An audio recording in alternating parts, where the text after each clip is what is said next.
Chapter 35. Jacob's Return to Bethel. Then God said to Jacob, "Get ready and move to Bethel and settle there. Build an altar there to the God who appeared to you when you fled from your brother Esau." So Jacob told everyone in his household, "Get rid of all your pagan idols, purify yourselves, and put on clean clothing. We are now going to Bethel, where I will build an altar to the God who answered my prayers when I was in distress. He has been with me wherever I have gone." So they gave Jacob all their pagan idols and earrings, and he buried them under the great tree near Shechem. As they set out, a terror from God spread over the people in all the towns of that area, so no one attacked Jacob's family. Eventually, Jacob and his household arrived at Luz, also called Bethel, in Canaan. Jacob built an altar there and named the place El Bethel, which means God of Bethel, because God had appeared to him there when he was fleeing from his brother Esau.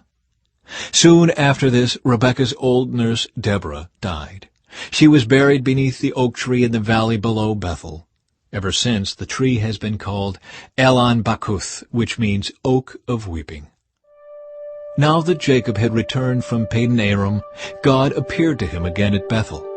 God blessed him, saying, "Your name is Jacob, but you will not be called Jacob any longer.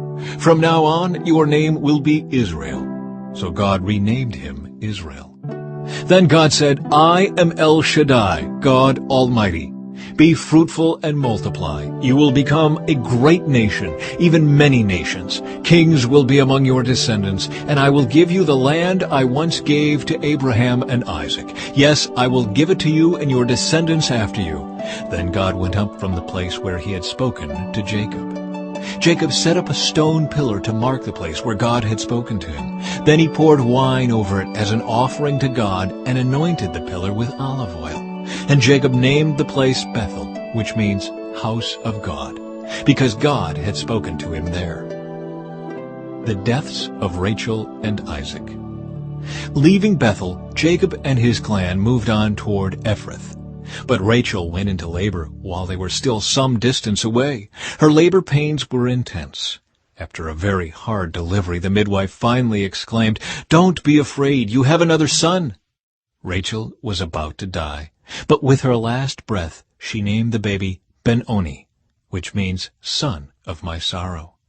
The baby's father, however, called him Benjamin, which means son of my right hand. So Rachel died and was buried on the way to Ephrath, that is, Bethlehem. Jacob set up a stone monument over Rachel's grave, and it can be seen there to this day. Then Jacob traveled on and camped beyond Migdal Eder. While he was living there, Reuben had intercourse with Bilhah, his father's concubine, and Jacob soon heard about it. These are the names of the 12 sons of Jacob. The sons of Leah were Reuben, Jacob's oldest son, Simeon, Levi, Judah, Issachar, and Zebulun. The sons of Rachel were Joseph and Benjamin. The sons of Bilhah, Rachel's servant, were Dan and Naphtali.